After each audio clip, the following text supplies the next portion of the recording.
আচ্ছা আপু, ওয়েব অ্যাপে যখন তুমি লগ ইন করবা কাইন্ড অফ এরকম ইন্টারফেস দেখতে পারবে। সো এখানে থ্রি ডট বাটনে একটা ক্লিক করবা, ক্লিক করার পরে এরকম আসবে। তুমি তোমার নাম্বার দিবা, সাপোজ ধরো ভাইয়ার অ্যাকাউন্ট আছে 69212। সো এই হচ্ছে মনে করো অ্যাকাউন্টে আমি লগ ইন করতেছি,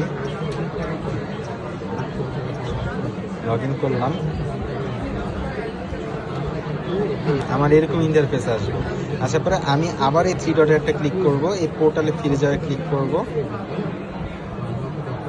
এই যে এটাই আমাদের আমাদের বাস্তবে অ্যাপটাও হচ্ছে এরকমটাই, সিমিলার, একদম সিমিলার। এই কারণে আমরা এটাকে ওয়েব অ্যাপ বলি। সো এখান থেকেও তুমি চাইলে ক্লাস করতে পারবা। এই থ্রি ডটে যদি ক্লিক করো, এই দেখো ক্লাস এসে যাবে। এখানে কোর্স অপশনে ক্লিক করলে তোমার কোর্সগুলো এসে যাবে। যেমন দেখো দুরন্তের শেখা চালিয়ে যদি আমি ক্লিক করি, আমি ক্লাসগুলো এখানে পেয়ে যাবো। সাপোজ ফিজিক্সের আমি চাচ্ছি যে ভেক্টর পড়ানো শেষ, গতিবিদ্যা, কাজ ক্ষমতা শক্তি, ভেক্টরের ক্লাস দেখবো। ভেক্টর এখানে ক্লিক করলাম, এই যে আমার ক্লাসটা এসে গেছে। আমি যদি এখানে প্লে করি, এই যে দেখো টাইমিংটা স্টার্ট হয়েছে, আমার চলতেছে ক্লাস। সামনের দিকে টেনে নিয়ে গেলে এই যে চলতেছে। আমি এখান থেকে আবার ফাইল লেকচার ক্লাস আর কি ক্লাস নোটগুলোও নিতে পারবো। সো এখান থেকেও আবার তুমি চাইলে ক্লাস করতে পারবা। এটা দেখলাম হচ্ছে লাইভ ক্লাস। রেকর্ড ক্লাস কীভাবে করতে হয় এটাও বলি।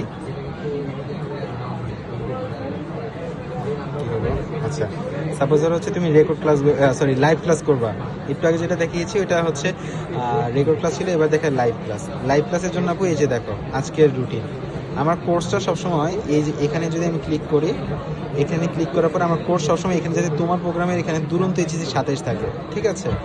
সো এই জায়গাতে দেখো আমার আজকে রাত্রে কয়টা থেকে লাইভ ক্লাস আছে, 9:30 একটা লাইভ ক্লাস আছে। যখন ক্লাসটা হবে এখানে আমি দেখবো যে এখনই জয়েন করুন এরকম একটা অপশন ক্লিক করলে আপু আমি ক্লাসটা তখন করতে পারবো।